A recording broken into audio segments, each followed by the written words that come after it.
الحمدللہ رب العالمین والصلاة والسلام علی سید الانبیاء والمرسلین والصلاة والسلام علی آباء سید الانبیاء والمرسلین والصلاة والسلام علی امہات سید الانبیاء والمرسلین والصلاة والسلام علی اعمام سید الانبیاء والمرسلین لا سیمن افضل البشر بعد الانبیاء بالقول الغالب خیر الناصرین سیدنا ابو طالب علیہ الصلاۃ والسلام وعلى آلہ واصحابہ واہل بیتہ وعطرتہ وعشیرتہ اجمعین اما بعد فاعوذ باللہ من الشیطان الرجیم بسم اللہ الرحمن الرحیم والموفون بعہدہم اذا عاہدوا والصابرین فی البأساء والضراء وحین البأس اولئک الذین صدقوا واولئک هم المتقون او کما قال اللہ فی مقام آخر فَإِن تَنَازَعْتُمْ فِي شَيْءٍ فَرُدُّوهُ إِلَى اللَّهِ وَالرَّسُولِ إِن كُنتُمْ تُؤْمِنُونَ بِاللَّهِ وَالْيَوْمِ الْآخِرِ ذَلِكَ خَيْرٌ وَأَحْسَنُ تَأْوِيلًا صدق اللہ مولانا العظیم وبلغنا رسولہ النبی العظیم الرؤوف الرحیم ان اللہ وملائکتہ یصلون علی النبی یا ایھا الذین آمنوا صلوا علیہ وسلموا تسلیما اللہم صل علی سیدنا مولانا محمد وعلی آل سیدنا مولانا محمد کما صلیت علی ابراہیم وعلی آل ابراہیم انک حمید مجید الصلاۃ والسلام علیک یا سیدی یا رسول اللہ وعلی آلک واصحابک یا سیدی یا خیر خلق اللہ۔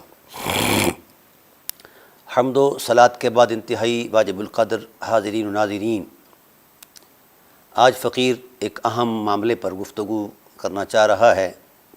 میرے لیے یہ موضوع کوئی ایسا خوشگوار موضوع نہیں کہ میں اس کو موضوع گفتگو بنا کر پوری تفصیلات پہ اتروں، لیکن چونکہ حالات کا منظرنامہ ایسا بن گیا ہے کہ یہ گفتگو ضروری بن گئی ہے۔ حالیہ دنوں میں نے کتاب لکھی تھی انوار الثقلین علی رد مطلع القمرین۔ یہ کتاب ہے اعلیٰ حضرت رحمۃ اللہ تعالیٰ علیہ کی، یہ مطلع القمرین ہے، اور یہ میں نے اس پر رد لکھا ہے انوار الثقلین علی رد مطلع القمرین۔ اعلیٰ حضرت علیہ رحمہ یا دیگر کچھ ہمارے اس وقت کے معاصر علماء نے تفضیل شیخین پر اپنا نقطہ نظر بیان فرمایا اور اس پر دلائل دیے۔ جب میں نے ان دلائل کا جائزہ لیا تو پھر میں نے چاہا کہ میں ان دلائل کا معارضہ پیش کروں دلیل کی عظمت میں۔ دوسری بات یہ ہے کہ پھر اپنے من چاہے مذہب کے تصور میں ہمارے علماء نے یہ فتوے دیے جو ہمارے مذہب کو قبول نہیں کرتا وہ ضال ہے، مضل ہے، گمراہ کن ہے وغیرہ۔ تو اس طرح کی جو تلخ نوائی تھی اسے میں نے سمجھا کہ ضروری ہے کہ امت تک اس کی حقیقت سے آگاہ کروں، اور پھر اس حوالے سے میں نے چاہا کہ گفتگو کروں۔ میں نے اپنی کتاب میں صرف اتنی رائے دی ہے کہ اہل بیت علیہم السلام اور اصحاب رسول علیہم الرضوان کے درمیان مفاضلہ، ترازو، توازن نہیں بنتا۔ اہل بیت کا شرف، تقدس اور امتیاز اور شرافت، حرمت، عصمت یہ الگ سے منصوص ہے۔ قدرت نے نہ خلقتاً ان کو کسی کے مقابلے میں پیدا فرمایا ہے، نہ خلقاً کسی کے مقابلے ان کو بیان فرمایا ہے، نہ ان کا کوئی مد مقابل ہے۔ قرآن کریم کے نصوص کے اندر اور نصوص نبوت کے اندر اہل بیت علیہم السلام کا تشخص الگ اور منفرد ہے، تقدس الگ اور منفرد ہے، اور ان کی حرمت کردار کا جو احترام ہے وہ الگ سے منفرد اور منصوص ہے۔ تو میں نے تو چاہا کہ امت سے یہ تلخی، یہ فتنہ ختم ہو کہ یہ جو آئے روز ہم ٹکراتے رہتے ہیں جناب والا، اہل تشیع جو ہیں اہل بیت علیہم السلام کی افضلیت کے بارے میں باتیں کرتے ہیں، اور اہل سنت جو ہیں وہ شیخین کے بارے میں باتیں کرتے ہیں۔ تو میں نے صرف اس بنیاد پر امت کی وحدت کے لیے یہ قدم اٹھایا کہ بھئی کردار دونوں طبقات، اگر اہل بیت علیہ السلام سے جو وابستہ لوگ ہیں وہ کردار دیں جو اہل بیت کے اسوہ حسنہ کی روشنی میں ہم تک پہنچا ہے، اور جو شیخین کی عظمت میں حوالے سے ہم تک پہنچا ہے وہ کردار دیں، تو یہ ہے اصل اسلام۔ لیکن چونکہ یہ زمانہ ایسا آ گیا ہے سوشل میڈیا کا کہ اس میں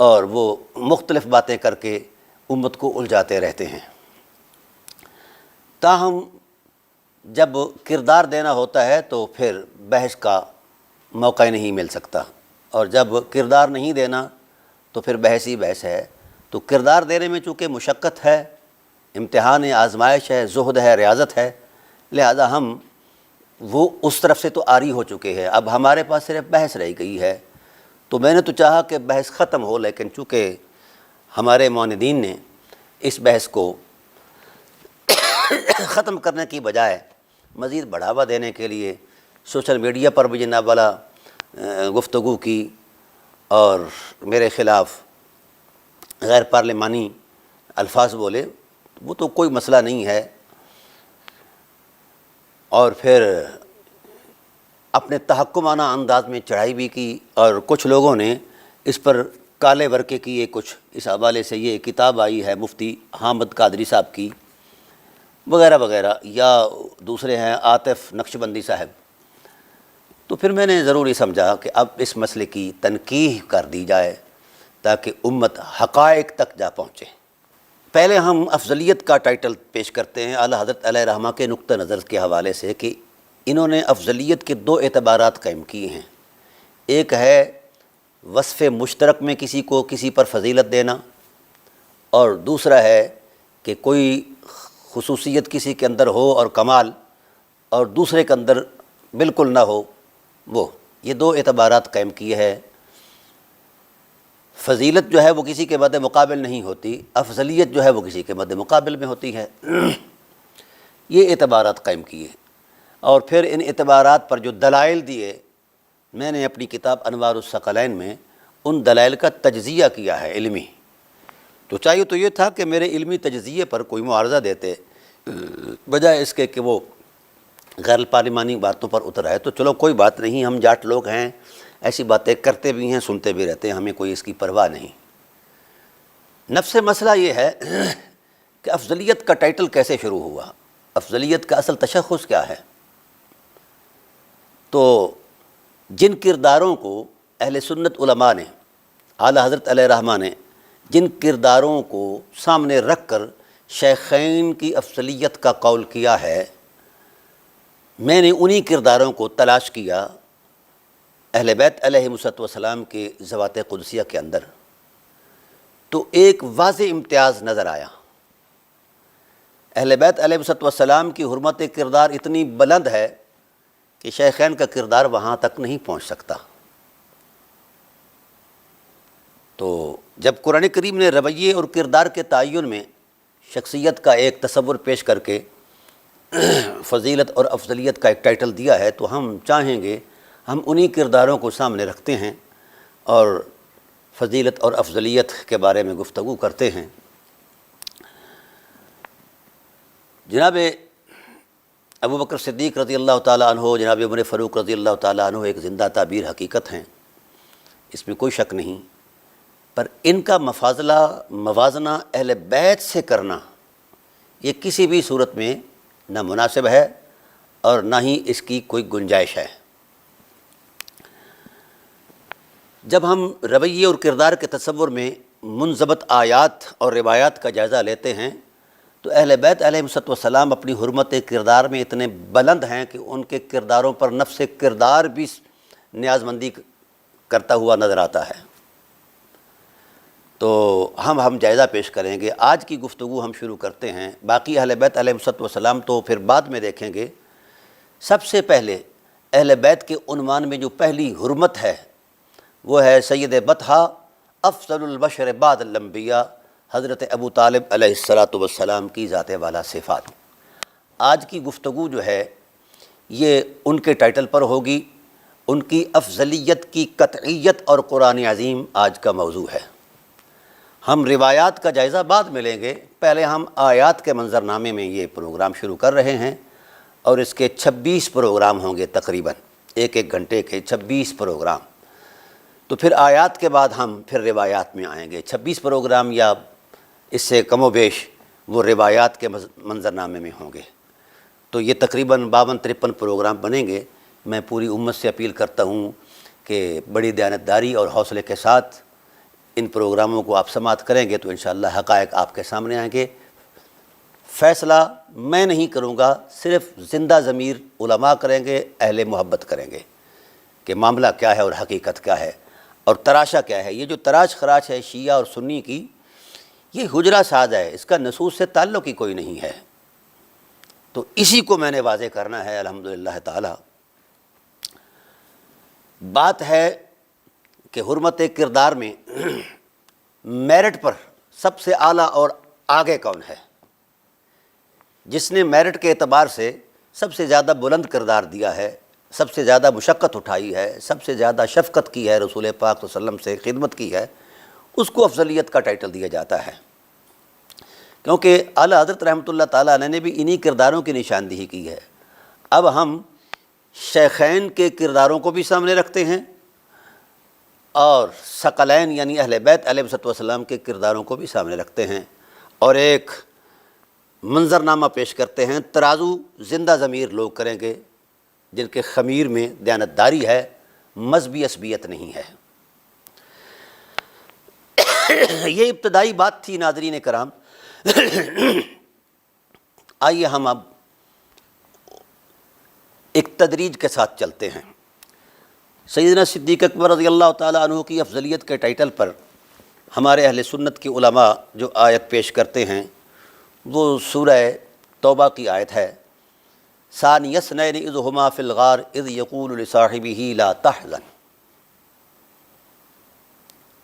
میں ایک مرتبہ پھر واضح کر دوں کہ اہل بیت علیہ السلام کا کردار اور شیخین کا کردار اگر اس کو انصاف کی نظر سے دیکھا جائے گا تو زمین و آسمان کا فرق نظر آئے گا، لیکن افسوس یہ ہے کہ اگر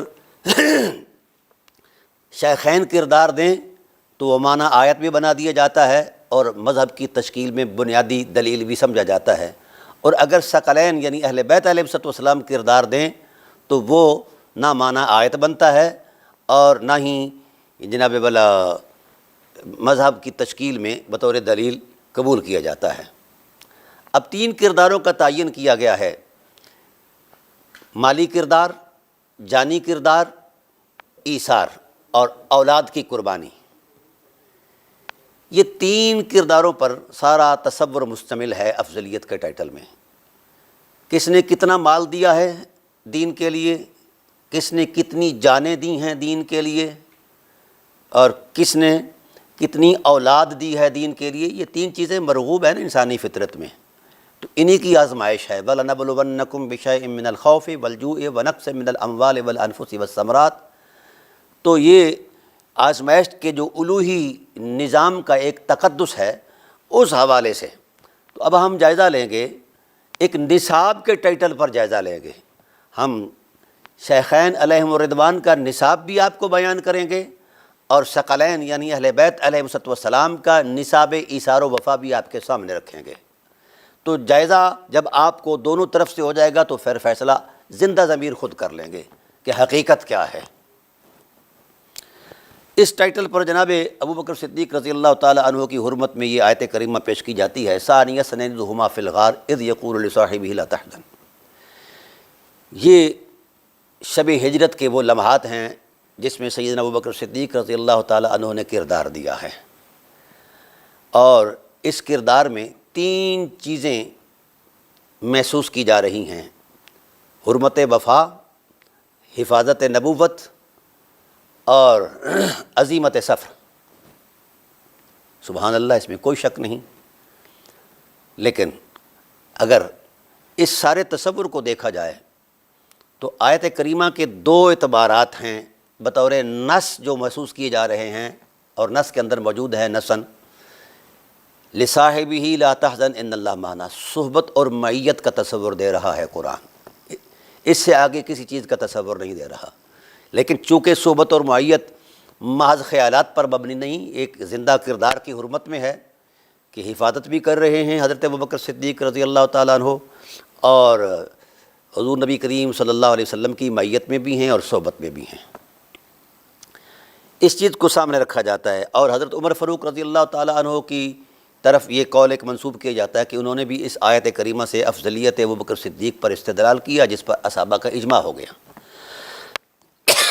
میں سمجھتا ہوں کہ یہ ایک زندہ تعبیر ہے، ایک حقیقت ہے، اس کا انکار نہیں ہے، پر میں نشاندہی کرنا چاہتا ہوں ایک ایسے کردار کی جو اس سے ہزاروں گنا بڑا ہے، چند گنا بڑا نہیں، ہزاروں گنا بڑا کردار ہے۔ بھئی اس غار ثور کے سارے ٹائم پیریڈ کے اندر کیا تسلسل تھا؟ حفاظت نبوت اور صحبت نبوت۔ آئیے حضرت ابو طالب علیہ السلام کی بارگاہ میں چلتے ہیں۔ اس کردار کا ٹائم پیریڈ ہے 3 دن، اور جو حضرت ابو طالب علیہ السلام نے کردار دیا ہے اس کا ٹائم پیریڈ ہے 50 سال۔ یہ ذرا ذہن میں رکھا جائے، کہاں 50 سال کا تقدس اور کہاں 3 دن کی حرمت۔ اب کائنات کا کوئی شخص ان دونوں کرداروں کو سامنے رکھ کے حد فاصل بیان کر دے دلیل سے کہ یہ کردار جو ہے اس اعتبار سے حضرت ابو طالب علیہ السلام کے کردار سے بڑا ہے، تو دلیل پیش کر دے، قیامت تک فقیر یہ چیلنج کرتا ہے۔ حیرت اس بات پر ہے کہ ابو طالب علیہ السلام 50 سال پر مشتمل کردار دیں، 50 سال کے رت جگے وہ کسی کو محسوس نہیں ہوتے ہیں، 50 سال کا اثار و وفا وہ کسی کو محسوس نہیں ہوتا، 50 سال کی یہ جانکاہ کوششیں یہ کسی کو محسوس نہیں ہوتی ہیں۔ پھر ان 50 سال میں خاص کر شیب ابی طالب کے جو 3 سال گزرے ہیں وہ کیسے گزرے ہیں؟ قرآن کریم نے 5 ٹائٹل دیے ہیں، لَوْلَنَبْلُوَنَّكُمْ بِشَيْءٍ مِّنَ الْخَوْفِ وَالْجُوعِ وَنَقْصٍ مِّنَ الْأَمْوَالِ وَالْأَنفُسِ وَالثَّمَرَاتِ۔ ان 5 تصورات کا جو پہلا معنی ہے اسلام کے اندر حرمت کردار کی بنیاد پر، اسے سید بطحہ افضل البشر بعد الانبیاء حضرت ابو طالب علیہ السلام کہا جاتا ہے۔ شیب ابی طالب کے اندر سب سے پہلی آزمائش بھوک، 3 سال تک کسی کو کھانا پینا تو دور کی بات ہے کچھ بھی نہیں ملا، 3 سال تک۔ آئیے ذرا موازنہ کر لیں، غار ثور کے اندر خورد و نوش کا سامان بھی موجود، پانی کا مشکیزہ بھی موجود، بکری کا دودھ بھی موجود، اور خورد و نوش کے لیے خشک میوہ بھی موجود، یہاں سب کچھ ہے، ٹائم پیریڈ بھی 3 دن ہے۔ اور شیب ابی طالب علیہ السلام کے اندر کیا کچھ ہے؟ صرف اور صرف عصمت مآب مخدرات بنی ہاشم کے ٹوٹتے ہوئے ارمان، یہ سرمایہ ہے ابو طالب علیہ السلام کا۔ اور دودھ نہ ملنے کی وجہ سے شیرخوار بچوں کی فلک شگاف چیخیں، یہ سرمایہ ہے ابو طالب علیہ السلام کا۔ کھانا پینا تو دور کی بات ہے، کسی کو اگر سوکھا ہوا چمڑا مل جاتا ہے تو وہ اس سے بھی خوش ہو جاتا ہے، وجد کرتا ہے کہ خدا کا شکر ہے ہمیں یہ چمڑا مل گیا ہے کھانے کو۔ اب بولیے ان 3 راتوں میں کیا کچھ میسر ہے اور ان 3 سالوں میں کیا کچھ ہے؟ کوئی موازنہ بنتا ہے؟ کائنات کی کوئی فکر، بداحت عقل، کوئی شعور، کوئی دلیل، کوئی تصور علم، کوئی نص اس میں امتیاز کر کے اور اس کردار کو مفضول قرار دے دے اور اس کردار کو افضل قرار دے گے، لے آئیں فقیر چیلنج کرتا ہے روح کائنات کی بریلویت کو، نہیں کوئی کر سکتا۔ جو پہلا معنی ہے قرآن ہے حرمت کردار کی بنیاد پر، وہ کسی کے نقشہ خیال میں بھی نہیں ہے، یہ جبری تحکم نہیں تو اور کیا ہے، یہ خیالات کا انتشار نہیں تو اور کیا ہے، یہ ذہنی آوارگی نہیں تو اور کیا ہے، یہ خلاف انصاف باتیں اب کیسے قبول کی جا سکیں؟ اور پھر غار ثور کے اندر جو تصورات ملتے ہیں وہاں حفاظتی تدبیریں بھی موجود، مکڑی کا جالا بھی موجود، کبوتری کا انڈا بھی موجود، بجنود لم تروہا، فرشتوں کی ایک کھیپ بھی موجود، یہ سارے حفاظتی اقدامات موجود ہیں۔ بتائیے شیب ابی طالب میں کیا تھا؟ کسی مکڑی نے جالا نہیں تنا، کسی کبوتری نے انڈا نہیں دیا، کوئی فرشتہ وہاں مددگار بن کر نہیں آیا، یہ 3 سال تک عظیمت ابو طالب علیہ السلام نبوت کا پہرا دیتی رہی. اور حیرت ہے، یہ 3 دن امت کو یاد ہیں، اس میں کوئی شک نہیں کہ اس کی حرمت کو ہزاروں سلام، پر یاد تو رکھیے یہاں آگے جانے کے لیے مقاصد بھی موجود، منزل بھی موجود، معاملات بھی موجود. اور وہاں کیا ہے؟ مقتل نبوت پر ابو طالب اپنے لخت جگر مولا کائنات کو سلاتا ہے اور کہتا کیا ہے؟ اصبرن یا بنی فالصبر وحجا کل حی مسیرہ الی الشعوب فالصبر بلاء والبلاء الشدید لفداء الحبیب وابن الحبیب. ہر روزانہ سلاتے ہیں ابو طالب علیہ السلام مولا کائنات کو اور اپنے بیٹوں کو، کہتے ہیں کہ محمد پر قربان ہونا ہی میری خواہشوں کی معراج ہے. والفداء والبلاء الشدید لفداء الحبیب وابن الحبیب، میرے محبوب بھائی کے محبوب بیٹے پر قربان ہو جانا ہی عظیم میری عظیمت ہے اور میرا مقصد حیات ہے. آئیے، جو 3 سال تک مقتل نبوت پر سویا ہے کسی کے نقشہ خیال میں اس کردار کی حرمت؟ ہے کسی کے فرط جذبات میں اس کردار کا تقدس؟ یہ 3 دن یاد ہیں، یہاں ہر حفاظتی تدبیر موجود ہے، اقدامات موجود ہیں، وہاں کچھ بھی نہیں، صرف قتل ہونا ہے. اور حیرت اس بات پر ہے، کیونکہ میں مولا کائنات کی افضلیت پر ابھی نہیں آ رہا، عقلوں کو پسینہ آ جائے گا اگر ہم اس طرف آئے تو انشاءاللہ ہم آئیں گے اپنے ٹائم پیریڈ کے اندر جس وقت ان کی باری آئے گی. پہلے حضرت ابو طالب علیہ السلام کی حرمت کو پیش کر رہے ہیں. اب بولیے جناب، ادھر غار ثور میں آنا بڑی عظیمت مآب حرمت ہے، لیکن مقتل نبوت پر 3 سال تک سونا، پھر شب ہجرت بھی مولا کائنات قتل ہونے کے لیے سوئے ہیں اور وجد کرتے ہوئے سونا، بڑی عجیب بات ہے. یہ کردار کسی کو نظر نہیں آتا، چونکہ ہم نے ٹھان لی ہے، اہل سنت نے یہ طے کر لیا ہے کہ اہل بیت کو پس منظر میں رکھنا ہے. کیا ہو تم لوگ؟ حیثیت کیا ہے تمہاری؟ تم پر وحی نازل ہوئی ہے، جو دل میں آیا کہہ دیا، جی ہمارا اس پر اجماع ہے. تمہارے اجماع کی حیثیت ہی کیا ہے؟ تم کون ہو؟ اپنے اوقات میں رہو، ایسا نہ ہو کہ ہر چیز ادھیڑ کر رکھ دی جائے. بہرحال عرض یہ کرنا چاہتا ہوں، آپ ترازو کر لیں حرمت کردار کے تصور میں، تو کہاں ابو طالب علیہ السلام کھڑے ہیں اور کہاں یہ 3 دن ہیں، کہاں 50 سال ہیں. تو اعلیٰ حضرت علیہ رحمہ نے یہ اصول دیا ہے کہ دین کی بقا کے لیے، خدمت کے لیے، خدمت رسالت کے لیے جس نے جتنی زیادہ مشقت اٹھائی ہے اس نے اتنا بڑا مقام پایا ہے. اب 3 دنوں کی مشقت یاد ہے مولاناؤں کو، اور 50 سال کی مشقت یاد نہیں. حضور نبی کریم صلی اللہ علیہ وسلم کی دشمنی کے لیے تو یہود و نصارہ حضور کی ولادت سے پہلے ہی شروع تھے آپ کے قتل کے منصوبے، بلکہ حضور صلی اللہ علیہ وسلم کے والد گرامی کے قتل کے منصوبے بھی انہوں نے بنائے، حملے بھی کیے. تو حضرت ابو طالب علیہ السلام کی ذات والا صفات نے ان کا ہر حملہ پسپا کیا، اور اسی طرح کفار مکہ نے کتنے حملے کیے. میں گزارش کرنا چاہتا ہوں کہ 10 سن نبوی تک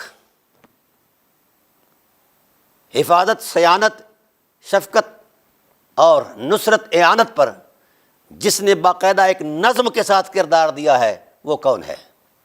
وہ سید بطحہ، افضل البشر بعد الانبیاء بالقول الغالب خیر الناصرین سیدنا ابو طالب علیہ السلام کی ذات والا صفات ہے. ہاں، اگلی بات عرض کرنا چاہتا ہوں کہ اگر نصاب قائم کیا جائے شیخین کا، شیخین کی کتنی اولادوں نے کتنی قربانیاں دی ہیں یہ بھی ایک طرف رکھا جائے، اور سرکار ابو طالب علیہ السلام کی ذات نے، ان کی اولاد نے، ان کی اولادوں نے، اولادوں کی اولادوں نے، پھر ان کی اولادوں نے، توڑ امام حضرت حسن عسکری علیہ السلام تک، یہ کتنی شہادتوں کا تسلسل ہے. شیب ابی طالب سے لے کر کربلا تک سفر کرو، پتہ چل جائے گا حقیقت کیا ہے. اور حرمت کردار کیا ہے، مقام ابو طالب علیہ الصلاۃ والسلام کیا ہے۔ یہ اب کون سا زمانہ آ گیا ہے ڈرامہ بازی کا؟ اب نہیں چلے گا یہ کچھ بھی، وہ حقائق پیش کرنے ہوں گے جن کی نشاندہی قرآن کر رہا ہے۔ ابھی ہم صرف آیات پر بیٹھے ہیں، روایات کی طرف نہیں جا رہے۔ تو دوستو، نصاب ایثار و وفا کا پہلا امام قرآن کی نشاندہی کے مطابق اعتماد خداوندی سید بطحہ افضل البشر بعد الانبیاء حضرت ابو طالب علیہ السلام کی ذات ہے۔ اور یہ بہانہ باز مولوی صاحبان آج بھی کہیں گے کیا ان کا ایمان ثابت نہیں؟ فقیر 15 سال سے کہہ رہا ہے کہ ان کی ذات پر لگایا جانے والا کفر اور شرک کا الزام کائنات کا بدترین جھوٹ ہے، اور اس بات کا اعلیٰ حضرت علیہ الرحمہ نے بھی اعتراف کیا ہے۔ یہ جن روایات کے تصور میں ان کی تکفیر کی جاتی ہے، اگر ان روایات کا کوئی حل نکل آئے تو سب سے افضل ابو طالب علیہ السلام ہیں۔ تو بحمد اللہ تعالیٰ فقیر نے عرفان ابی طالب اور قرآن عظیم کے ٹائٹل والی کتاب میں ان روایات کو ایسا دفن کیا ہے کہ یہ قیامت تک سر نہیں اٹھا سکتی۔ الحمدللہ الحمدللہ ثم الحمدللہ۔ تو بھئی میرٹ پر فیصلہ کرو۔ جو ایثار و وفا اور قربانیاں ابو طالب علیہ السلام نے دی ہیں، اگر اتنی قربانیاں کسی اور شیخین کے ٹائٹل پر نظر آتی ہیں تو بسم اللہ ہم ماننے کے لیے تیار ہیں۔ تو اگر ایسا نہیں ہے اور ہرگز نہیں ہے تو پھر کہاں ابو طالب علیہ السلام اور کہاں آپ کے ذہن کے مخمصے؟ اس لیے ابو طالب علیہ السلام کا شکر ادا کرنا واجب ہے اس امت پر کہ جنہوں نے رسالت کی حفاظت کر کے امت تک رسول پہنچایا اور دین پہنچایا۔ بہرحال اس پر میں بعد میں گفتگو کروں گا۔ جو سب سے پہلے دلیل دی جاتی ہے، اب میں اسی آیت کریمہ کا ایک منظرنامہ پیش کر رہا ہوں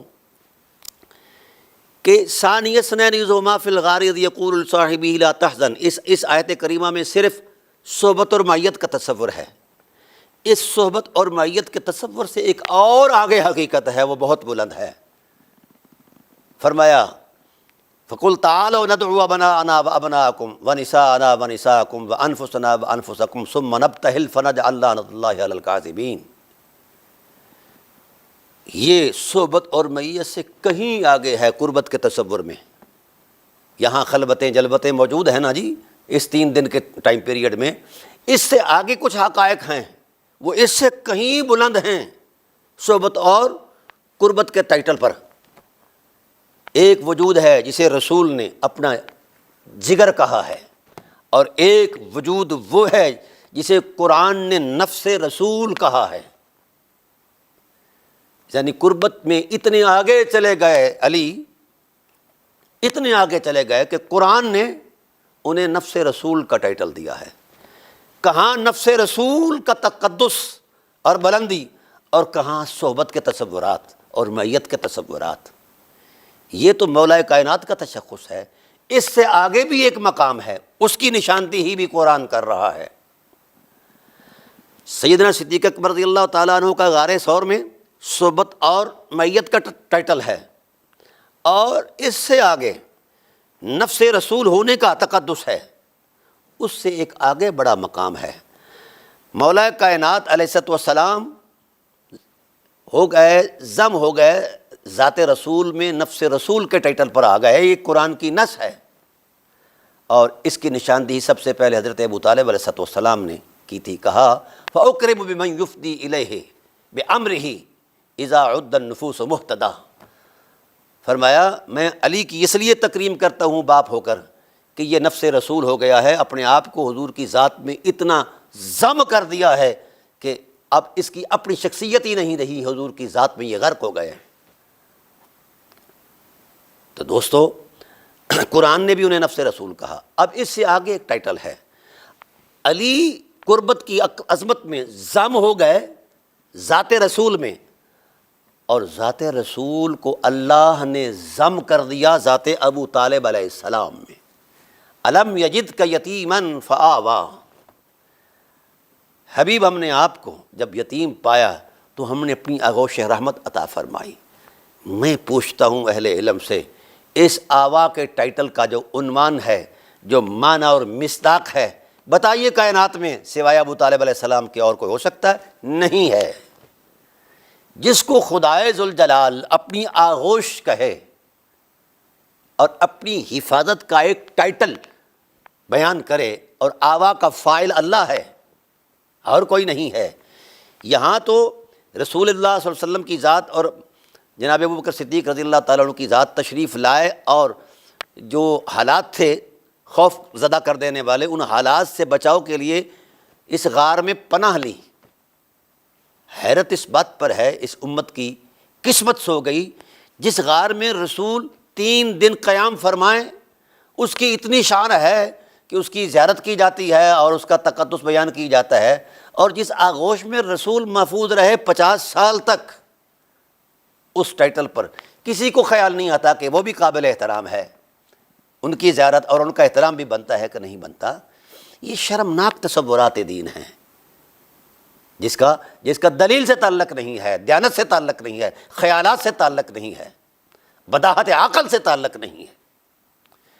تاہم عرض کرنا چاہتا ہوں، اسی تسلسل پر ہم غور کرتے ہیں گفتگو۔ قرآن نے کہا الم یجد کا یتیما فآوا، اے حبیب ہم نے آپ کو آپ کے عم میں ضم کر دیا ہے، اے ضمک الی عمک ابی طالب۔ آوا الایوا مصدر سے مشتق ہے، اور تمام مفسرین اہل سنت نے اس کا معنی انضمامیت کیا ہے، ضمیت کیا ہے۔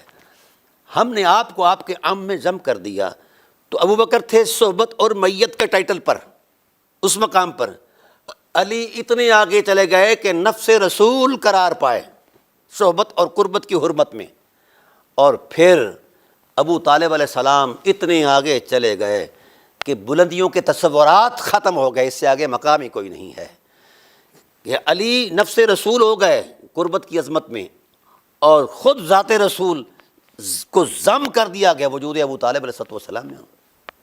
تو بھائی اگر صحبت اور میت کی نصوص نظر آتی ہیں تو ضمیت اور نفس رسول ہونے کی نصوص بھی اسی قرآن میں موجود ہیں، وہ نظر نہیں آتی۔ اب اگر استدلال کیا جاتا ہے حضرت ابوبکر صدیق رضی اللہ تعالی عنہ کی صحابیت کی قطعیت کا اس ٹائٹل سے، تو مجھے اس سے کوئی اعتراض نہیں ہے کہ ان کا تشخص اور ٹائٹل بنتا ہے، لیکن اس سے اوپر بھی کوئی مقام ہے جس کی نشاندہی خود قرآن کر رہا ہے۔ تو تعجب اس بات پر ہے، جو شخص اتنے مقام پر ہو کہ جہاں کسی کا نقشہ خیال بھی نہیں جا سکتا، تصور فکر بھی نہیں جا سکتا، تو اس ٹائٹل کو سامنے رکھ کر کہا جائے کہ وہ چھوٹے ہیں اور یہ بڑے ہیں اور یہ افضل ہیں، یہ مفضول ہیں، یہ کہاں کا تصور دین ہے؟ یہ کہاں کا تصور دین ہے؟ جس اجماع کا آپ حوالہ دے کر ڈراتے ہو کہ افضلیت ابوبکر صدیق پر اجماع قائم ہوا تھا، اجماع کی حیت علمی کیا ہے کہ نصوص کے ہوتے ہوئے اجماع ہو ہی نہیں سکتا، ہے ہی نہیں، تو پھر یہ خلاف نصوص اجماع کیا گیا ہے۔ نص قرآنی بول رہی ہے کہ صحبت اور معیت کے تصور سے آگے کا تقدس جو ہے وہ نفس رسول ہونا ہے۔ کیا یہ یاد نہیں رہا کسی کو؟ یہ آیت قرآنی نہیں ہے، یہ مشخص ٹائٹل نہیں ہے، یہ تقدس نہیں ہے، یہ شرافت نہیں ہے، یہ افضلیت کا اعتبار نہیں ہے قربت کے تصور میں۔ اور پھر اس سے آگے جو مقام سید بطحہ افضل البشر بعد الانبیاء حضرت ابو طالب علیہ السلام کا مقام ہے، وہ کہیں آگے ہے کہ ذات رسول میں ضم ہے۔ کچھ تو خیال کرو، کچھ تو خیال کرو۔ یہ وہی نبی ہیں جن کے موضع پر ایک جوں کا قطرہ لگ جائے تو خدا کی غیرت برداشت نہیں کرتی کہ اس موضع کو پہن کر نبی رسول نماز پڑھیں، فوراً اتارنے کا حکم دیا جاتا ہے۔ کوئی گندی مکھی وجود نبوت پر نہیں بیٹھنے دی جاتی، اتنا تقدس ہے وجود نبوت کا۔ اسی وجود نبوت کو اس وجود میں ضم کر دیا گیا ہے جس وجود کو خدائے ذوالجلال کے اعتماد ہونے کا پہلا ٹائٹل میسر ہے۔ کائنات میں کوئی شخص ایسا ہے دنیا کے اندر تو اس مقام کا کوئی شخص تلاش کر کے لے آئے، کوئی ملکوتی فرشتہ تلاش کر کے لے آئے کہ جہاں ابو طالب علیہ السلام کا تشخص ہے قرآن کے ٹائٹل میں کسی اور کا ہے۔ اور امام راضی سے ہی پوچھ لیا ہوتا، مولانا یہ مفتی حامد صاحب سے میں مخاطب ہوں یا عاطف نقشبندی صاحب سے مخاطب ہوں، آپ نے یہ ورقے تو کالے کر دیے ہیں لیکن حرمت نصوص کو پامال ضرور کیا ہے آپ نے۔ لائیے اس کردار کا کو بندہ جس نے 50 سال تک پہرا دیا ہو، راتوں کو اس انداز میں سوئے ہوں، اللہ اکبر، کہ رسول پر چھا کر سوتے ہیں کہ تلوار اگر کاٹنا چاہے رسول کو تو ابو طالب کی گردن کٹ جائے، رسول بچ جائے۔ لائیے اس ٹائم پیریڈ کے اس تسلسل میں کوئی کردار لے آئیے۔ ایک طرف تو تمہارا مذہب ہے کہ نالین پاک کو نویل کہنے والا کافر ہے، جس نے تلیوں کو چوما ہے، وہ وقتی ضرورت کی چیز ہے۔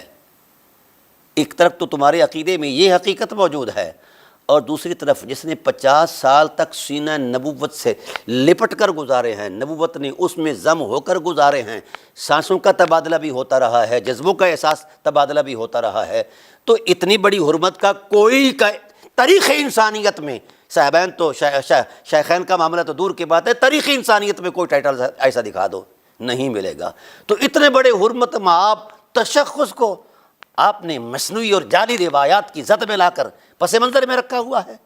اب اس جھوٹ کو نہیں مانا جائے گا، یہ کائنات کا بدترین جھوٹ ہے۔ بہرحال عرض یہ کرنا چاہتا ہوں، ادھر تو قرآن کہتا ہے لا اقسم بہذا البلد وانت حل بہذا البلد ووالد وما ولد، قسم ہے شہر مکہ کی، کیونکہ اس کی گلیوں نے مصطفیٰ کی تلیوں کے بوسے لیے ہیں۔ جو خاک کے ذرے تلیوں کے بوسے لے، اس کی حرمت قرآن کی آیتیں بیان کر رہی ہیں۔ اور جس نے نبی کے رخساروں کو چوما ہے، جبین عظمت کو چوما ہے، اور چوم کر لوری دے کر کہا ہے انت النبی محمد کرم نغر مسود لمسودین اکارمین، قرآن نے بھی نبی کو 40 سال بعد نبی کہا ہے۔ آپ کی تاریخ بھی یہی کہتی ہے کہ اعلان نبوت 40 سال بعد ہوا ہے۔ سب سے پہلے سرزمین مکہ پر جس نے رسول خدا صلی اللہ علیہ وسلم کو نبی کہا ہے، اسے ابو طالب علیہ السلام کہتے ہیں۔ انت الرسول رسول اللہ نعلمہ نزل الکتاب ذی العزت الکتبی۔ کیا تماشا ہے مولانا صاحبان، آپ کی عقل ٹھکانے آ جانی چاہیے۔ بہرحال دوسری بات یاد کر رہا ہوں کہ کوئی موازنہ نہیں بنتا۔ فقیر چیلنج کر رہا ہے روئے زمین کی بریلویت کو، لے آئیں ابو طالب علیہ السلام جیسا کردار اور ان کا ایثار، وہ نصاب پورا کر دیں جتنا کچھ ابو طالب علیہ السلام نے اسلام کو دیا ہے، وہ نصاب پورا کر دیں۔ کسی شخص کے اندر تو میں گفتگو پر رجوع کرنے کا پابند ہوں۔ تو آپ تو ایک نصاب پر پورے نہیں اتر سکتے۔ کتنی شہیدوں کے مور سے اعلیٰ ہیں، کتنا سفر ہے حضرت ابو طالب علیہ السلام کا اور ان کی اولاد کا، ان کی اولادوں کی اولاد کا۔ لے آئیں شیخین علیہم الرضوان کے اندر یہ نصاب، اور اگر آپ فیصدی قائم کریں گے تو 3% بھی نصاب نہیں بنتا ابو طالب علیہ السلام کے نصاب کے ٹائٹل پر، جتنا نصاب ایثار ابو طالب علیہ السلام کا ہے شیخین کا 3% بھی نہیں بنتا۔ حیرت اس بات پر ہے جن کا نصاب 3% کے ٹائٹل پر موجود ہے، ان کو اہل بیت سے افضلیت، اور جنہوں نے 97% نصاب دیا ہے ایثار اور وفا کے اندر۔ حضرت ابراہیم علیہ السلام نے ایک اسماعیل علیہ السلام کے گلے پر چھری چلائی تھی، اس ٹائٹل پر قرآن نے کہا انی جاعلک للناس اماما، میں نے آپ کو امام بنا دیا ہے۔ جس نے ایک اسماعیل دیا ہے اس کا یہ مقام ہے، اور جس کے سارے اسماعیل ذبح ہوئے ہیں اس کے لیے آپ ترازو کرتے ہیں اور اس کے لیے آپ مذہب تراشتے ہیں۔ کیا حیثیت ہے آپ کی؟ شرم آنی چاہیے اہل بیت علیہم السلام کے نصاب وفا پر کسی دوسرے کو جناب ٹیلی کرتے ہوئے۔ مجھے بتایا جائے بدر کے اندر ابو طالب کا ایثار اور نصاب کام آیا ہے، عبید اللہ بن حارث بن عبد المطلب کس کا نصاب ہے؟ ابو طالب علیہ السلام کا نصاب ہے۔ اور احد کے اندر حضرت امیر حمزہ علیہ السلام کے جگر کے ٹکڑے کیے گئے، آنکھیں نکالی گئیں، اعضائے رئیسہ نکالے گئے، حتیٰ کہ ہندا نے عضو تناسل بھی کاٹ لیا ہے حضرت ابو طالب علیہ السلام کا۔ مجھے بتایا جائے اس نصاب پر تم 10,000 درہم اور نصاص غلام کو سامنے رکھ کر ترازو کرتے ہو، شرم نہیں آتی؟ پھر کتنا نصاب ہے شہادتوں کا؟ حضرت جعفر طیار علیہ السلام کہاں گئے ہیں؟ بازو کن کے کٹے ہیں؟ جنت میں نور کے بازو پرو کس کو لگائے گئے ہیں؟ یہ نظر نہیں آتا کسی کو؟ آپ نصاب پر قائم کریں، بات کریں۔ اگر شیخین علیہم الرضوان کے پاس اتنا ایثار کا نصاب ہے تو سر تسلیم خم ہے۔ آپ تو ابو طالب علیہ السلام کے نصاب ایثار پر نہیں پہنچا سکتے کسی کو، نہ کو پہنچ سکتا ہے، تو مولا کائنات تو پھر دنیا ہی اور ہے، ماحول ہی اور ہے۔ بہرحال عرض یہ کرنا چاہتا ہوں کہ میں صرف ان لوگوں کو خطاب کر رہا ہوں جن کا ضمیر زندہ ہے، جو مذہب کی تراش خراش سے باغی ہیں، میں ان کو خطاب کر رہا ہوں۔ جو مذہب تراشے ہوئے حجرے کے اندر، ان کو ٹھکرا دیا جائے، ان کی کوئی حیثیت نہیں ہے، نہ ان کا کوئی مقام ہے۔ یہ حجرہ ساز دین کسی کام کا نہیں ہے۔ پھر بڑی عجیب سی بات ہے، حضرت ابوبکر صدیق رضی اللہ تعالیٰ عنہ کی افضلیت میں ٹائٹل کے طور پر ایک آیت کریمہ پیش کی جاتی ہے۔ اللہ تعالیٰ ارشاد فرماتے ہیں وَسَيُجَنَّبُهَا الْأَتْقَى، یہ سورہ لیل کی آیات ہیں۔ اتقا کے ٹائٹل پر حضرت ابوبکر صدیق رضی اللہ تعالیٰ عنہ کو پیش کیا جاتا ہے کہ وہ اتقا ہیں۔ اس میں کوئی شک نہیں ہے کہ حضرت سیدنا ابوبکر صدیق رضی اللہ تعالیٰ عنہ نے 10,000 دینار دے کے اور ایک مہنگا ترین غلام دے کے حضرت بلال کو واگزار کروایا تھا اور چھڑوایا تھا، آزاد کروایا تھا۔ اس میں کوئی شک نہیں کہ ایک حقیقت ہے، اور باقی غلام بھی کچھ آزاد کروائے تھے۔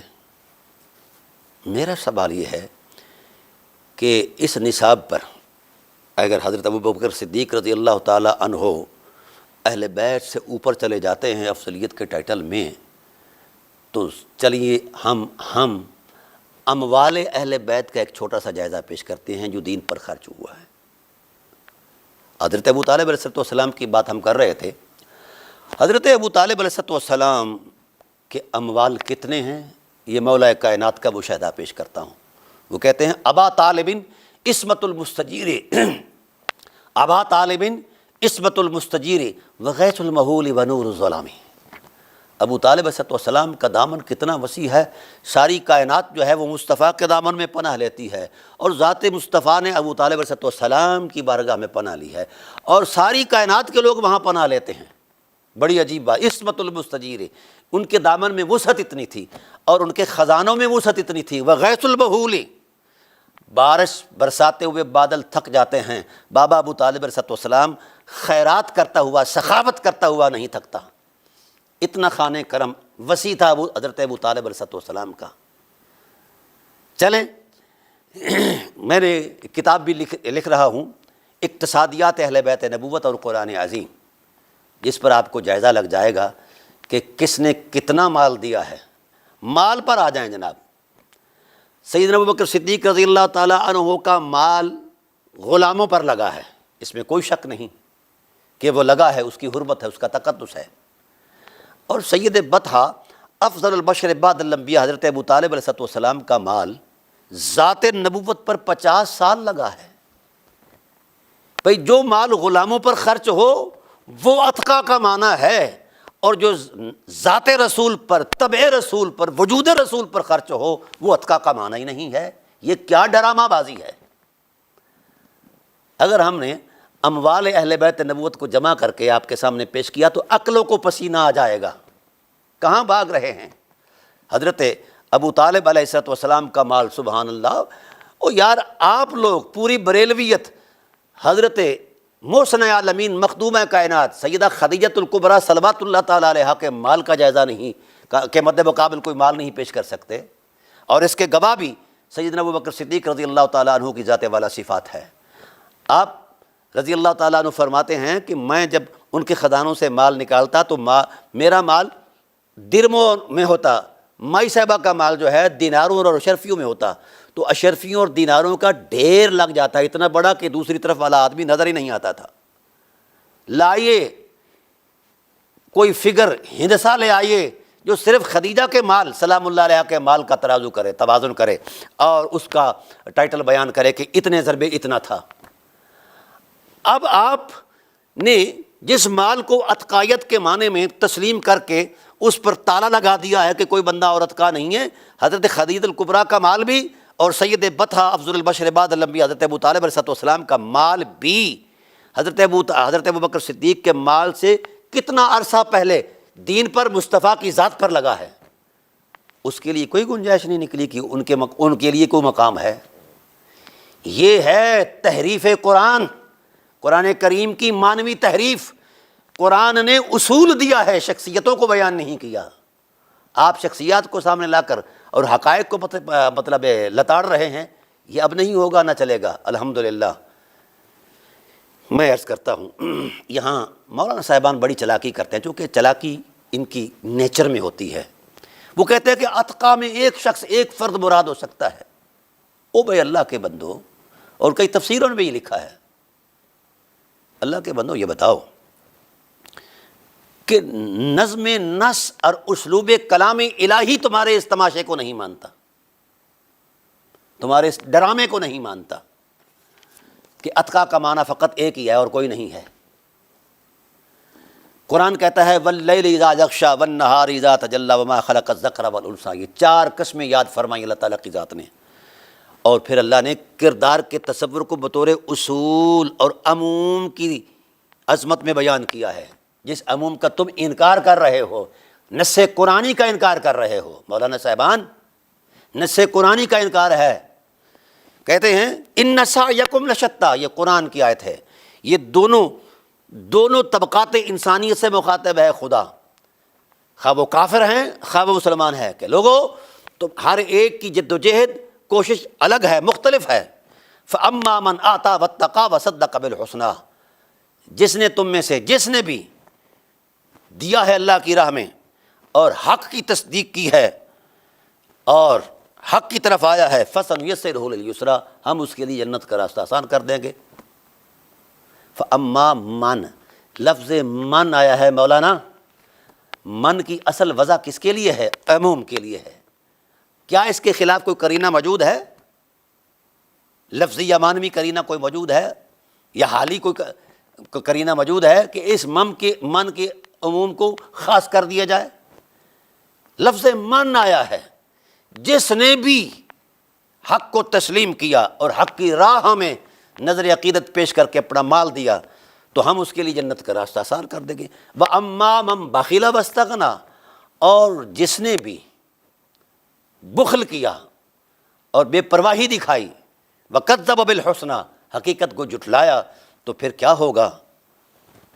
فَسَنُيَسِّرُهُ وَكَذَّبَ بِالْحُسْنَىٰ فَسَنُيَسِّرُهُ لِلْعُسْرَىٰ، ہم اس کے لیے وہ دوزخ کا راستہ جو ہے وہ آسان کر دیں گے۔ یہ ہے قرآن کا اسلوب، یہ ہے ربط کلام الہی، اور یہ ہے نظم نص کا تقاضا جو قطعی ہے۔ آپ عبداللہ ابن زبیر کے قول پر مشخص کر رہے ہیں اس کردار کو ایک ذات کے ساتھ، یہ تو اصول بیان کیا ہے۔ یا عبداللہ ابن عباس رضی اللہ تعالیٰ عنہ کے قول، حالانکہ ان دونوں کی قولوں کی اسناد ہی اس قابل نہیں کہ ان پر وثوق کے ساتھ یقین کیا جائے۔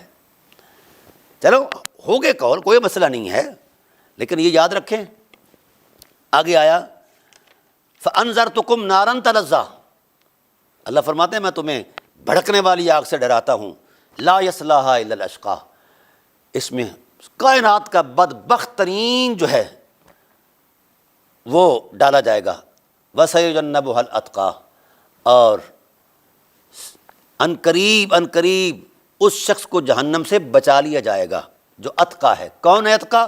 الذی یؤتی مالہ یتزکیٰ، جس نے اپنا مال پاکی کے لیے دیا ہے، اپنا تن من دھن پاک کرنے کے لیے۔ یہ ہے نصوص الہیہ کی تقویم عظمت۔ اب میں آپ سے سوال کرتا ہوں کہ پیچھے 2 کرداروں کا تعین کیا گیا، آگے 2 بندے آئے، امیہ بن خلف جو ستاتا تھا حضرت بلال کو، اور حضرت ابوبکر صدیق مد مقابل آئے۔ اب اشقا کو اتقا کے مقابلے میں پیش کیا، 2 کرداروں کو پیش کر کے دونوں کا نتیجہ بیان کر دیا کہ اشقا جو ہے وہ جہنم میں بھڑکایا جائے گا اور اتقا جو ہے وہ جہنم سے بچایا جائے گا۔ یہ ہے نظم نص جو قطعی ہے۔ جس نے مال دیا ہے، اس سارے مال کا سارا نتیجہ جہنم سے بچنا ہے، یہ نہیں کہ اہل بیت نبوت سے افضل ہو جانا ہے اور اہل بیت کی مفضولیت کا تصور۔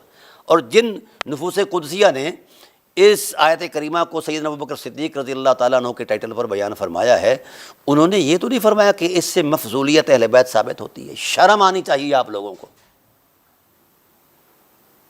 کہ آپ اس ٹائٹل کو مس یوز کر کے امت کو گمراہ کرنا چاہتے ہیں،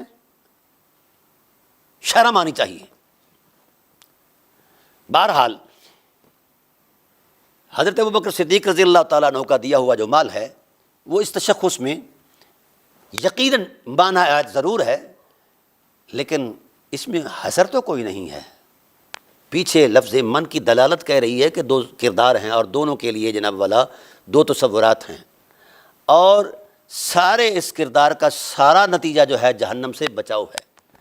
اب یہاں اگر آپ نے اہل بیت کو کھڑا کر دیا اور پھر اس ٹائٹل پر ایک جھوٹ بولا کہ اس کا تعلق جا جوڑا سورہ حجرات کی آیت سے کہ ہم نے من ذکر انثی وجعلناکم شعوبا وقبائل لتعارفوا ان اکرمکم عند اللہ اتقاکم، اتقاکم سے جا کر جوڑ دیا ہے۔ یہ آپ کو پتہ ہے کہ یہ سورۃ مبارکہ سورہ لیل یہ نازل ہوتی ہے 4 سن نبوی کے بعد حالات کے منظرنامے میں،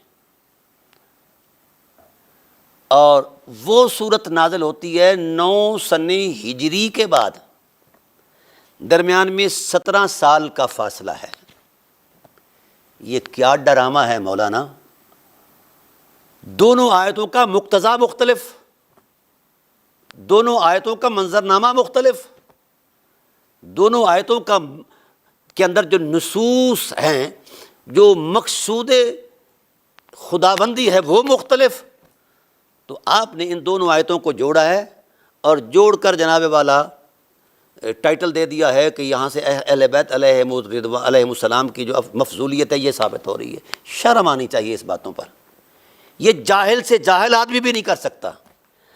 اگر اس میں مفضولیت اہل بیت کا تصور ہوتا آیت اللیل کے اندر، تو سب سے پہلی وحی جس ذات پر نازل ہوئی اسے مصطفیٰ کہتے ہیں، کسی مولوی پر یا محدث مجدد پر نازل نہیں ہوئی وحی۔ رسول دو عالم کو تو اس میں مفضولیت اہل بیت نبوت نظر نہیں آئی، اور نہ ہی آیت حجرات میں نظر آئی ہے۔ اور جن لوگوں نے حضرت عبداللہ ابن مسعود ہیں یا ابن زبیر ہیں، ان لوگوں نے اگر اس معنی میں سیدنا ابوبکر صدیق رضی اللہ تعالیٰ عنہ کا نام لے لیا ہے تو کیا انہوں نے بھی اس سے مفضولیت کا اخذ کیا ہے معنی؟ نہیں، یہ بددیانتی ہے آپ لوگوں کی۔ وہاں جی اصول بیان کر دیا گیا، جی یہاں جی اصول قرآن نے بیان کرنے ہیں یا آپ لوگوں نے بیان کرنے ہیں؟ آپ کی حیثیت ہی کیا ہے؟ آپ کون ہوتے ہیں؟ بہرحال عرض یہ کر رہا ہوں کہ دونوں کا مقصود مختلف ہے، شان نزول مختلف ہے، اور آپ نے یہاں سے مفضولیت اہل بیت نبوت کا تراشا مارا کہ یہاں سے مفضولیت اہل بیت، اور اگر مال ہی، کیونکہ نظم نص کہہ رہا ہے اتقا وہی ہے جس نے مال دیا ہے، تو جس نے مال دیا ہے وہی اتقا ہے، تو جس نے جب دیا ہے اس کے لیے یہ شرافت موجود ہے، یہ بزرگی موجود ہے، اس کو یہ ٹائٹل ملے گا۔ مجھے یہ بتایا جائے کہ اگر اہل بیت سارا مال دیں، کتنا مال ہے جس کے لیے اعداد و شمار کے ہندسے ختم ہو جاتے ہیں، وہ مال دیں اہل بیت سارا مال، اور ساری جانیں بھی دے دیں، تو بھی اتقا کا معنی نہیں ہے۔ یہ کیا ڈرامہ ہے؟ اب آپ کی چوری بتاؤں وہ کیا ہے؟ اب یہ آیت کریمہ، یہ سورت مقدسہ جو ہے یہ نازل ہوتی ہے کب؟ 4 سن نبوی کے بعد۔ تو جس شخص نے، حضرت عبداللہ ابن مسعود ہیں، عبداللہ ابن عباس ہیں، انہوں نے اس کے معنی کا تصور دیا حضرت ابوبکر صدیق رضی اللہ تعالیٰ عنہ کے حوالے سے، اور عبداللہ ابن زبیر نے بھی۔ بھائی میں حیران ہوں، آیت نازل ہو رہی ہے 4 سن نبوی کو، اور عبداللہ ابن عباس پیدا ہو رہے ہیں 10 سن نبوی کو۔ یہ 4 سال کا فاصلہ، یہ پھر 2-3 سال آپ نے دودھ بھی پیا، پھر حضور صلی اللہ علیہ وسلم ہجرت کر کے چلے گئے، پھر 8 سن ہجری کو حضور واپس تشریف لائے۔ تو بھائی یہ 17 سال کا فاصلہ ہے۔ اس 17 سال کے فاصلے میں نہ تو رسالت نے ان آیتوں کو جوڑا ہے اور نہ ہی اصحاب رسول نے جوڑا ہے، آپ لوگوں نے جوڑ دیا ہے جناب والا۔ سبحان اللہ، گویا یہ رسول پر تو وہی نازل نہیں ہوئی، یا اعلیٰ حضرت علیہ رحمت پر نازل ہوئی ہے، یا امام راضی علیہ رحمت پر نازل ہوئی ہے، یا آج کی بریلویت پر نازل ہوئی ہے، یا یہ مولانا کیا نام ہے حامد صاحب اس پر نازل ہوئی ہے یا جناب عاطف نقش بندی پر نازل ہوئی ہے؟ رسول اللہ پر ایسی وحی نازل نہیں ہوئی کہ جس میں جناب والا مفضولیت اہل بیت کا تصور جوڑا جائے۔ کوئی خدا کا خوف کرو یار، خدا سے ڈر جاؤ۔ اب میرا سوال یہ ہے کہ 17 سال کے فاصلے میں 17 سال کے درمیانی جو ٹائم پیریڈ گزرا ہے، اس ٹوٹل ٹائم پیریڈ کے اندر بتایا جائے کہ رسالت نے، صحابہ نے جو اس وقت موجود تھے نزول آیت کے وقت، بالخصوص سیدنا صدیق اکبر رضی اللہ تعالیٰ عنہ کی ذات بھی موجود، جن کی بابت یہ بیان کیا گیا ہے، ان کی طرف سے بھی ایک لفظ نہیں آیا کہ مجھے افضل قرار دیا گیا ہے اور اہل بیت کو اس ٹائٹل میں مفضول قرار دیا گیا ہے۔ تو کون مانتا ہے تمہاری واہی باتیں؟ اور پھر کہتے ہو کہ اہل سنت کا اجماع ہے، یہ سب سے بڑا ڈرامہ ہے۔ اہل تشیع کسی بات پر اجماع کر لیں، وہ روب ڈالنا شروع کر دیں، اور اہل سنت کسی بات پر اجماع کر لیں، وہ ڈرامہ۔ یہ تم ہو کون؟ تمہاری حیثیت کیا ہے؟ تم 2 ٹریڈ کمپنیاں ہو، اس کے علاوہ کچھ نہیں ہو، الا ماشاء اللہ وہ مخلص لوگ چھوڑ کر۔ اس دور کے اندر تم ایک ٹریڈ کمپنیاں ہو، وہ اپنی ٹریڈنگ کر رہا ہے، تم اپنی ٹریڈنگ کر رہے ہو۔ تمہیں حق کس نے دیا ہے کہ حرم نبوت کے فیصلے تم کرو، شیعہ کرے یا سنی کرے؟ تم ہو کون؟ تمہاری حیثیت ہی کیا ہے؟ اپنے گریبان میں جھانکو۔ قرآن کی نظم نص یہ قطعی ہے، اس میں کوئی ایسی دلالت موجود نہیں ہے، کوئی ایسا منظرنامہ موجود نہیں ہے جو ڈرامہ تم رچا رہے ہو۔ یہ اجماع المفسرین کے جملے سے جناب والا آپ نے خوش ہو کر، خوش فہمی کا شکار ہو کر یہ کہہ دیا کہ جناب والا اہل بیت مفضول ہوگا۔ بات سنو، اسی طرح کا ایک اجماع المفسرین حضرت ابو طالب علیہ السلام کے خلاف بھی تمہارا موجود ہے۔ سورہ قصص کی آیت نمبر 56 کے اندر وہاں بھی سب لوگوں نے کہا مفسرین کا اجماع ہے، مفسرین کا اجماع ہے کہ یہ آیت ابو طالب علیہ السلام کے کفر میں نازل ہوئی۔ شرم آنی چاہیے، شرم آنی چاہیے کہ یہ سورہ قصص 6 سن نبوی اور 7 کے درمیان یہ نازل ہوتی ہے۔ ابو طالب علیہ السلام کے وصال پر جو ٹائٹل بنایا گیا ہے، ایک ڈرامہ خیز، ایک جھوٹی FIR جو کاٹی گئی ہے کہ ابو طالب علیہ السلام کی ذات والا صفات جو ہیں وہ فوت ہو رہے تھے، حضور نے فرمایا کہ کلمہ پڑھ لو چاچا، تو 2 سامنے بیٹھے تھے وہ سلطانی گواہ ابو جہل اور امیہ بن خلف، کہ کہا گیا کہ جناب آپ اپنا دین چھوڑ رہے ہیں، تو ابو طالب علیہ السلام نے کہا جی میں اپنے آبا و اجداد کے دین پر ہوں۔ تو حضور صلی اللہ علیہ وسلم نے فرمایا کہ میں اس وقت تک دعائے مغفرت مانگتا رہوں گا جب تک کہ میں منع نہ کر دیے جاؤں۔ اس پر یہ آیتیں 2 جوڑی گئی اسی روایت کے اندر، صحیح بخاری کے اندر، کہ انک لا تہدی من احببت ولکن اللہ یہدی من یشاء، اور دوسری آیت جوڑی گئی سورہ براءت کی، ما کان للنبی والذین آمنوا یستغفروا للمشرکین ولو کانوا اولی قربی من بعد ما تبین لہم۔ یہ FIR کاٹی گئی ہے۔ شرم آنی چاہیے اہل علم کو، شرم آنی چاہیے۔ اس ٹائٹل کو، اس جھوٹی FIR کو سامنے رکھ کر حضرت ابو طالب علیہ السلام کی تکفیر کا ڈرامہ رچایا گیا۔ اور تم تو وہ لوگ ہو جنہوں نے نبی پاک کے ماں باپ کو نہیں چھوڑا، 1000 سال تک تمہارے مسلمہ عقائد میں رہا کہ نبی پاک کے ماں باپ کافر مرے ہیں۔ یہ ہے تمہاری حیثیت۔ پھر کہتے ہو ہم اہل حق ہیں، تم پر وہی نازل ہوئی ہے اہل حق ہو۔ سنو اس بابت، حضرت ابو طالب علیہ السلام کی ٹائٹل پر یہ جو جھوٹی روایت اور جعلی FIR کاٹی گئی ہے، وہ یہ اس کا حال فقیر نے کھول کر عرفان ابی طالب میں بیان کر دیا ہے۔ اب یاد رکھو، یہ جو 2 آیتیں ملائی ہیں، دونوں آیتوں کے نزول کے درمیان 14 سال کا فاصلہ ہے۔ دونوں کے اندر جو محل وقوع کے اعتبار سے جو مقصود نص ہے، مقصود خداوندی ہے، مقصود رب ذوالجلال ہے، وہ ہے ہی نہیں کہ ابو طالب علیہ السلام کے کفر کو بیان کیا جائے۔ او بھائی حیرت ہے، ابھی ابو طالب علیہ السلام فوت نہیں ہوئی، ابھی 4-5 سالوں کے فوت ہونے میں رہ رہے ہیں، آیتیں پہلے نازل ہو رہی ہیں۔ حالانکہ وہ آیت نازل ہوئی تھی، ایک سفیر آیا تھا کسی ملک کا، حضور صلی اللہ علیہ وسلم نے اس کو دعوت دی کہ بھائی اسلام لے آ۔ تو اس نے کہا جی میں ایک قوم کا سفیر ہوں، مشورے کے بغیر اسلام نہیں قبول کروں گا۔ تو حضور کی چاہت کے سامنے اللہ تعالیٰ کی ذات نے ارشاد فرمایا میرے حبیب، اللہ تعالیٰ جسے چاہتا ہے ہدایت دیتا ہے، وہ آیت اتری ہے اس سفیر کے حوالے سے، اور تم نے ابو طالب علیہ السلام کے ذمہ جڑ دیے ہو۔ اور ظالموں، ابھی تک تو ابو طالب علیہ السلام زندہ ہیں، ابھی تک تو انہوں نے اسلام کا انکار نہیں کیا، نبوت کا انکار نہیں کیا، اور کسی چیز کا انکار ہی نہیں کیا۔ تم پہلے ہی ان پر مطلب ہے ان کے فوت ہونے سے 4 سال پہلے ہی فتویٰ دے رہے ہو، حیا کرو کچھ۔ اور پھر جو دوسری آیت ملائی گئی ہے وہ 9 سن ہجری کو ملائی گئی ہے، اور اس آیت کریمہ کے اندر جو تصور دیا گیا ہے وہ کفار مکہ کی بدعہدیوں پر اللہ تعالیٰ کی ذات نے ایک تنبیہ نازل فرمائی ہے۔ 129 آیات ہیں، براۃ من اللہ، اللہ کے غضب کا اظہار ہے۔ حیرت اس بات پر ہے 10 سن نبوی کو ابو طالب علیہ السلام فوت ہوتے ہیں، اور 9 سن ہجری کو جناب والا یہ آیت نازل ہو رہی ہے کہ ان کے لیے دعا نہ کیا جائے۔ شرم آنی چاہیے، اس طرح کا مذاق بھی قرآن کرتا ہے۔ سنو پھر آگے، حضرت ابو طالب علیہ السلام جس وقت وصال فرما رہے ہیں، جو عینی شاہد ہے حضرت عباس بن عبد المطلب علیہ السلام، وہ کیا کر رہے ہیں، اور اس حدیث کے تو راوی سارے اہل بیت ہیں۔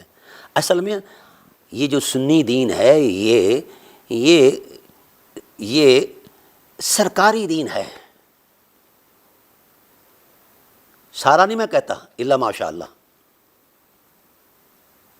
کہ اہل بیت کو جتنا دبایا جا سکے دبا دو۔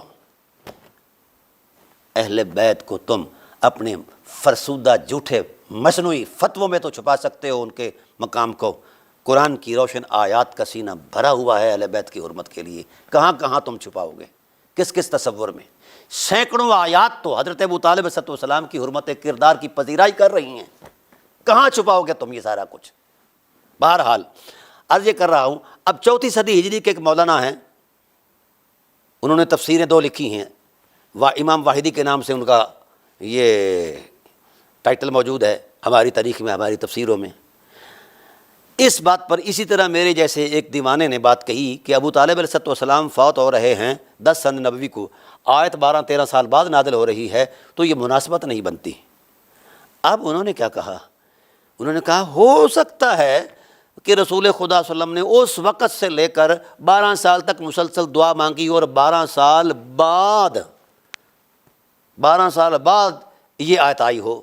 اب اسی ہو سکتے نے پوری اہل سنت کو گمراہ کیا ہوا ہے، اسی ہو سکتے نے سب لوگوں نے اسی قول کو نقل کر کے اپنی جان چھڑائی۔ ہو خدا کے بندو، جس کا وجود ہی کوئی نہیں، صرف واحدی کے ہو سکتے کے قول پر ساری امت ساری اہل سنت ناچ رہی ہے۔ حیا کرو کچھ۔ کون ہے واحدی جو نصوص قرآن کے مد مقابل اپنے اندازے پیش کرے؟ اس لیے دوستو، میری یہ تلخی خیالات نہیں، میرے فرط جذبات بھی نہیں ہیں، یہ مجھے غیرت آئی ہے اہل بیت نبوت علیہ السلام پر جو حملہ آور آج کل ہو رہے ہیں۔ اچھا، یہ ڈرامہ بازی نہیں تو اور کیا ہے؟ اور پھر جو شخص بیان کر رہا ہے وہ 21 سال بعد اسلام لاتا ہے، 32 سال بعد اس روایت کو اپنے بیٹے کے کان میں۔ اس سارے ڈرامے کا نہ رسول کو پتہ ہے، نہ اصحاب رسول کو پتہ ہے، اور نہ اہل بیت کو پتہ ہے، نہ بنی ہاشم کو پتہ ہے۔ تو ایک ڈرامہ رچا کے ایک حرمت کی پامالی کرنے، یہ کہاں کی اہل سنت ہے؟ یہ کہاں کا تصور دین ہے؟ تو اس لیے اسی طرح یہ ڈرامہ، جس طرح اجمع المفسرون، یہاں ڈرامہ رچایا گیا کہ مفسرین کا اجماع ہے۔ کیا حیثیت ہے تمہارے اجماع کی؟ کون ہوتے ہو تم پر وحی نازل ہوئی ہے کہ تمہاری اتباع کی جائے؟ وہی رسول اللہ پر نازل ہوئی ہے۔ ایک حرف کوئی ثابت کر دے، چیلنج کرتا ہے فقیر، پوری نسب بریلویت کو، بر صغیر کی بریلویت ہے یا کائنات جہاں کہیں بھی ہے، ایک حرف کوئی ثابت کر دے کہ رسول اللہ صلی اللہ علیہ وسلم کی ذات والا صفات نے ان 2 آیات کے کنٹیسٹ میں مفضولیت اہل بیت کا قول کیا ہو اور افضلیت شیخین کا قول کیا ہو۔ چیلنج ہے پوری بریلویت کو، بار بار فقیر کہہ رہا ہے۔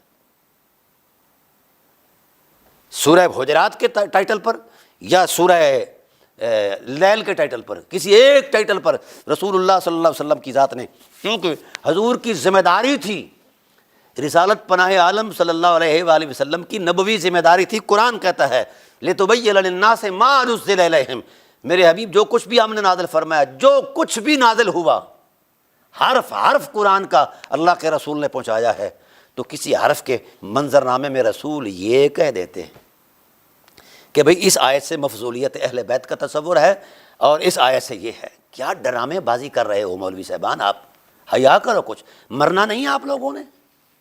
آپ ڈراتے ہو ہمیں، کبھی اعلیٰ حضرت کی مجددیت سے ڈراتے ہو اور کبھی کسی کی جناب والا ابدالیت سے، غوثیت سے، بزرگیاں۔ کیا ہے یہ بزرگیاں؟ ان کا احترام میں اپنے آپ پر ضروری واجب سمجھتا ہوں، پر ان کو دلیل شرعی کی حیثیت نہیں دے سکتا۔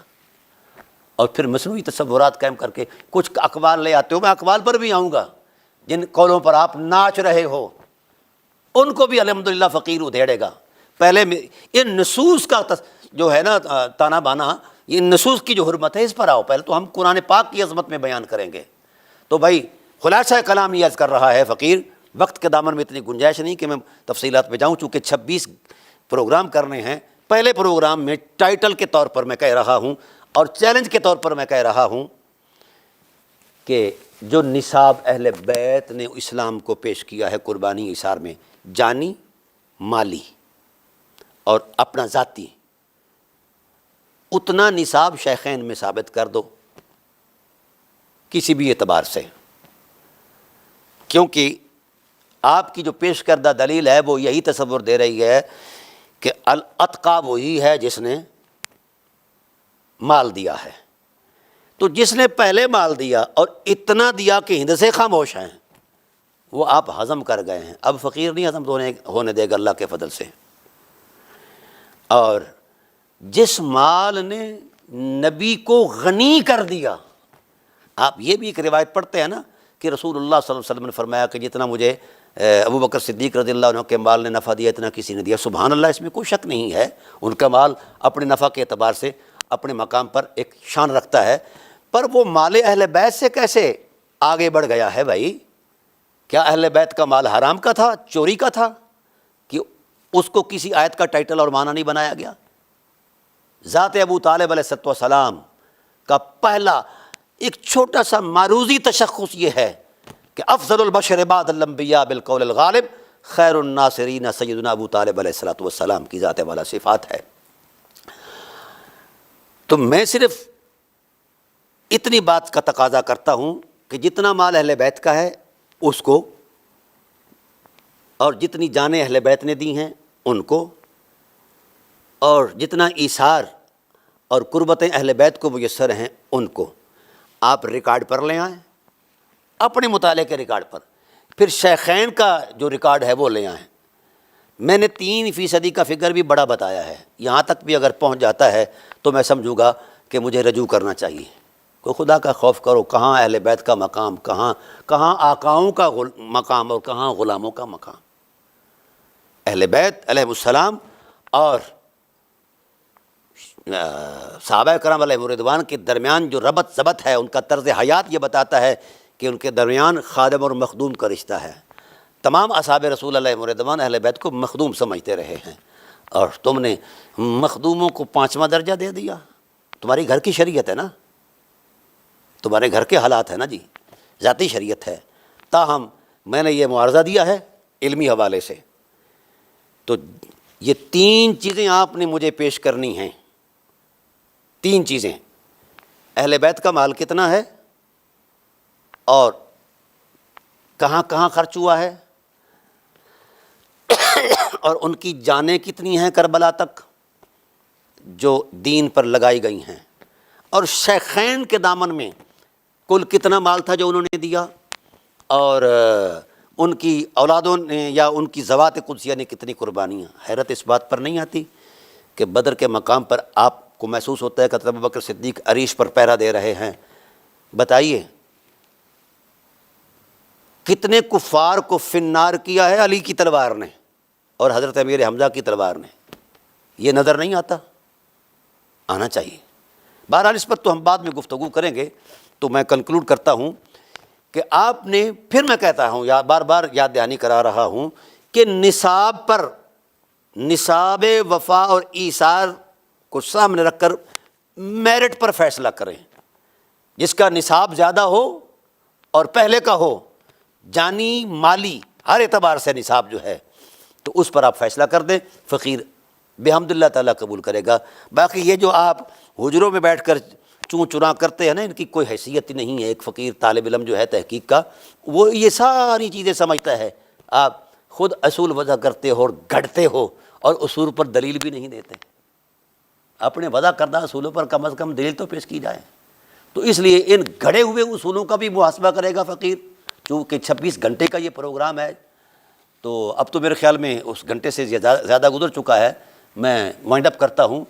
بس آپ نے صرف نصاب کو سامنے رکھنا ہے، نصاب ایثار اہل بیت کا کتنا ہے اور شیخین کا کتنا ہے، ثقلین کا کتنا ہے یعنی اہل بیت کا کتنا ہے اور شیخین کا کتنا ہے۔ جس کے نصاب میں آپ جتنی زیادتی محسوس کرتے ہیں اس پر یہ فیصلہ دے دیں۔ اس کے بعد پھر میں اگلی گفتگو بعد میں کروں گا۔ وما علینا الا البلاغ المبین۔